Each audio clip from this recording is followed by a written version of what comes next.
네, 이 최근 소아응급 전문의가 온라인 상담을 하는 소아 전문 상담센터 아이 안심톡 시범 사업이 시작됐다고 합니다.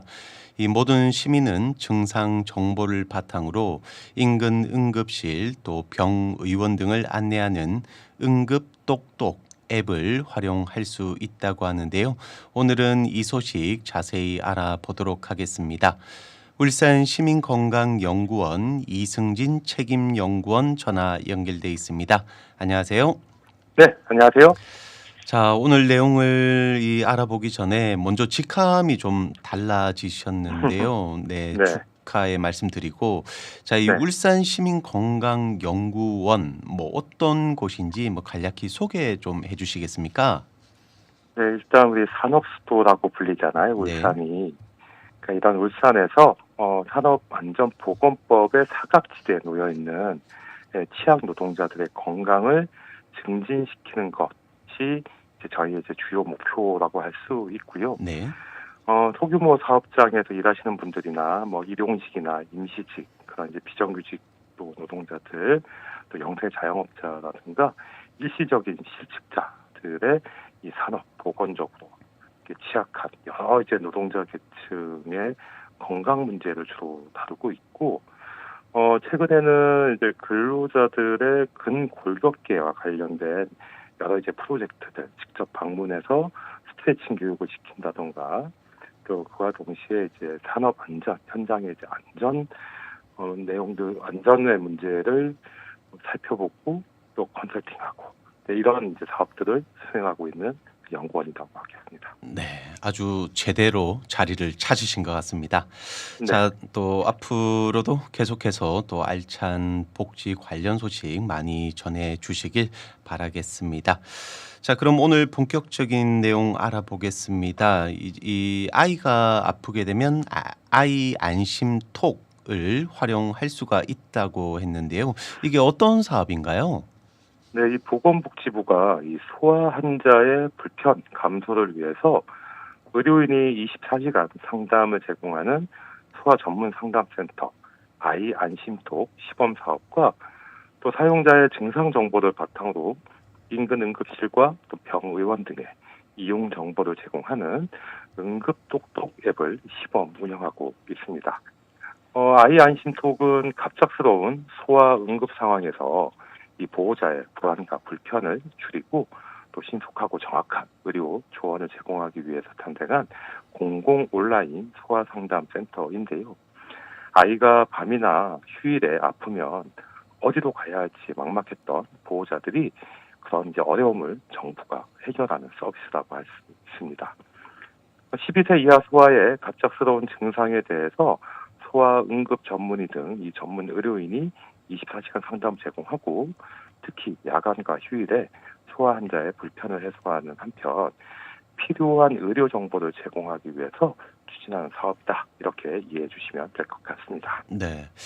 자, 이 그동안 뭐 울산뿐만 아니라 전국적으로 이 소아과가 사라지면서 이 또 전국적인 이 사회 문제가 되기도 했는데 소아 전문 응급 의료 센터 의료진이 상담을 한다고 하니까 조금 더 궁금해지는 것 같습니다. 좀 더 자세히 알아볼까요? 이 소아 응급 상황에 처한 보호자가 이 아이 안심톡에 접속하면 먼저 응급 똑똑 앱에 기반한 이 증상 분류를 실시하게 됩니다. 이 증상 분류 결과 상담보다 진료가 필요한 경우에는 119 신고나 의료기관 이용을 안내하게 되고요. 상담으로도 가능한 경우에는 1대1 게시판에 문의할 수 있는데요. 상담 의료진은 입력된 소아 환자의 현재 증상이나 과거 병력을 바탕으로 가정에서 가능한 응급처치, 또 상비약 이용 안내, 추후 증상 변화에 따른 추가 조치 사항 등을 게시판 댓글 또는 전화로 안내하게 됩니다. 의료진이 답변을 남기는 즉시 보호자에게 문자 등으로 알림을 제공하는 시스템이다. 이렇게 보시면 될 것 같습니다. 네. 자, 그럼 이 그동안 이 소아과 문제로 뭐 어려움이 컸던 이 보호자들에게는 상당히 큰 도움이 될 것 같은데 이 구체적으로 상담은 누가 하게 되는 건가요? 네, 저도 그게 좀 궁금해서 이제 찾아보니까요. 이 상담을 제공하는 의료진은 이 분당에 있는 차병원, 인하대병원, 칠곡 경북대병원 이렇게 세 개의 기관의 소아 전문 응급의료센터 이제 소속된 분들이 진행을 하고요. 이분들은 이제 소아 환자에 대한 의학적 전문성뿐만 아니라 상담을 위한 보호자와의 소통과 또 공감 능력 측면에서도 우수한 의사와 간호사로 구성되어 있다고 합니다. 네. 자, 그럼 일단 시범 사업이라고 했는데 이 전국에서 시행하게 될 본 사업은 뭐 언제 되는 건가요? 이제 보건복지부에 따르면 이 소아 전문 상담센터 아이 안심 톡 시범 사업은 2026년까지 운영한 뒤에 이용자와 상담자 등의 의견을 종합한 후 AI와 같은 발전된 기술을 반영해서 2027년 이후에 본 사업으로 발전시켜 나갈 계획이라고 합니다. 네. 그리고 앞서 이 앱 이름이 나왔었는데 응급 똑똑 앱입니다. 이건 어떤 서비스를 제공하는 건가요? 이 응급톡톡 앱은 시민이 합리적으로 응급실을 이용할 수 있도록 사용자가 직접 입력한 증상 정보를 바탕으로 정보를 제공하는 서비스인데요. 앱에서 사용하는 증상 분류 체계는 KTAS, 이 한국형 응급 환자 분류 도구를 바탕으로 응급의학과 교수로 구성된 전문위원회의 감수를 받아서 개발됐다고 합니다. 이 사용자가 입력한 증상 정보를 바탕으로 분류한 이 증상 정도에 따라서 중증 환자는 응급실 방문을 안내받고 경증 환자는 가까운 병의원 우선 방문과 자가응급 처치 정보를 제공받게 됩니다. 네. 자, 그러니까 이 아이 안심톡은 응급 똑똑 앱과 연동을 해서 의료기관 정보를 제공하고 또 환자들의 불편을 줄이는 한편 또 의료기관을 합리적으로 이용할 수 있도록 안내하게 되는 거군요. 네, 맞습니다. 이 소아 환자는 증상 호전이나 악화가 빨라서 야간이나 공휴일에 의료기관 이용이 어려울 때 이 보호자가 우왕좌왕하기 쉬운데요. 특히 이 영아는 의사 표현을 하는데 한계가 있고 전문 병원도 많지 않기 때문에 보호자가 불안한 상태에서 이 에너지를 낭비하기가 쉽습니다. 의료 지식이 부족한 보호자가 이 대형 병원 응급실로 찾아가면 다른 환자 때문에 빨리 치료받기 어렵기도 하죠. 네. 자, 그럼 이 보호자가 아이 안심 톡을 활용하게 되면 아픈 아동의 증상에 따라서 전문의 상담을 받아 이 적절한 의료 서비스를 받을 수 있는데 이를 통해서 이 응급실 과밀화를 줄이고 또 불필요한 내원도 줄여서 의료 자원을 조금 더 효과적으로 활용할 수 있도록 한다는 거네요. 네, 맞습니다. 또한 이 앱은 이 사용자 위치를 중심으로 병의원이나 달빛 어린이 병원, 또 응급실 등의 진료 과목, 진료 여부, 병상 정보 등 이 실시간 의료시설 정보를 제공하게 되는데 정부는 2025년 말까지 시범 운영을 통해서 사용자 피드백과 만족도 조사 등 운영 평가를 진행하고 그 기능을 추가 개선해서 2026년부터 본격적으로 운영할 예정인 거죠. 네.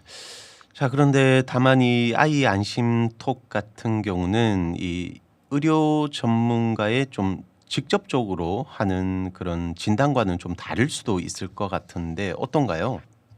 네, 그렇습니다. 이 아이 안심톡과 응급 똑똑 앱에서 안내하는 정보는 이용 시점과 또 병원 방문 시점의 증상 변화에 따라 결과가 달라질 수 있고 의료 전문가의 직접적인 진단이나 판단을 대체할 수 없는 참고용이다 이렇게 보셔야 하고요. 아이를 키우는 보호자는 아이 안심톡 등을 사용할 수는 있지만 전문가가 실시간으로 진단하는 서비스가 아닌 참고용이라는 한계를 직시해야 하는데 예컨대 이 한밤중에 아이가 열이 오르거나 갑자기 구토나 복통처럼 응급 증상이 나타나면 이 보호자가 아이 안심톡을 활용할 수 있지만 동시에 이 보호자는 아이가 최근에 상한 음식이라든가 알레르기를 일으키는 음식물을 먹은 것은 아닌지 또 감염병에 노출될 상황이었는지 등을 종합적으로 판단해서 대처해야 하는 거죠. 네. 뭐 그렇긴 하지만 이 응급 똑똑 앱은 급한 상황에서는 아주 유용하게 또 활용할 수 있고 이게 학 이 부모님들에게는 또 도움이 될 것도 같습니다. 어쨌거나 스마트폰을 이용하니까 뭐 관련 정보에도 접근하기가 용이할 것 같기도 하네요.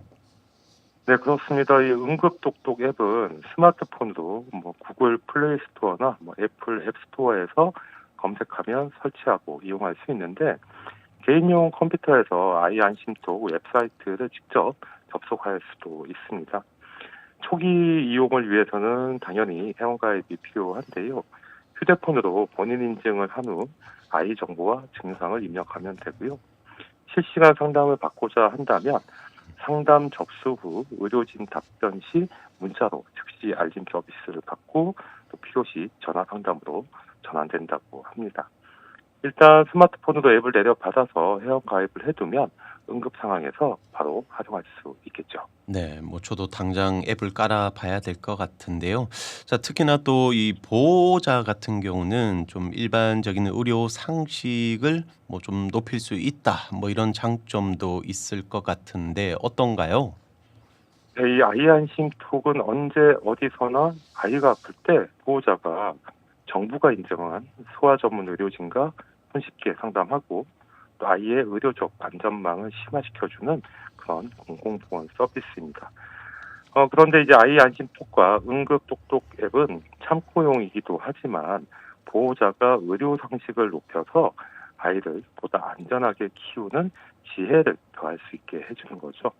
또 평소 집에서 가까운 아동병원이라든가 달빛 어린이병원, 또 종합병원, 응급실 등을 알아둘 필요도 있는데 야간과 휴일에는 야간과 휴일에도 진료하는 이 달빛 어린이병원은 올해 8월 기준 전국에 121개소가 운영되고 있다고 합니다. 네. 자, 이 달빛 어린이 병원, 이 울산에서도 한때 뭐 굉장히 좀 얘기가 많았던 걸로 아는데 이곳이 정확히 어떤 역할을 하는 곳인가요? 아이가 큰 병이 아니라면 대형 병원 응급실보다 이곳에서 편리하고 신속하게 의료 서비스를 받을 수 있는데요. 달빛 어린이 병원은 이 대학병원 같은 상급 의료기관 응급실보다 가까이 있기도 하고 또 응급실보다 비용 부담이 적고 대기 시간이 짧고 또 전문적인 소아 진료를 받을 수 있는 곳입니다. 네. 최근에는 울산에도 이 달빛 어린이 병원이 지정됐다고 하던데 어디에 있나요? 네, 울산에서는 3개 의료기관에서 운영하고 있는데요. 남구에서는 보람병원이, 북구에서는 시티병원이, 울주군에서는 범서에 소재하고 있는 햇살 아동병원이 운영하고 있다 하고요. 울산뿐만 아니라 아이와 함께 여행하거나 또 다른 지역에서 숙박하게 되면 응급 상황에 이용할 수 있는 이런 달빛 어린이 병원뿐만 아니라 각종 병원과 의원의 위치를 확인해 두는 것이 좋고 또 해열제와 같은 상비약을 준비하는 것이 바람직할 것 같습니다. 네. 자, 오늘은 이 소아 전문 상담센터 아이 안심톡 시범 사업과 함께 또 인근 응급실, 병의원 등을 안내하는 응급 똑똑 앱을 소개해드리고 또 울산 지역에 있는 달빛 어린이 병원에 대해서 알아봤습니다. 자, 오늘 소식은 여기까지 하겠습니다. 지금까지 울산 시민건강연구원 이승진 책임연구원이었습니다. 오늘 말씀 감사합니다. 네, 고맙습니다.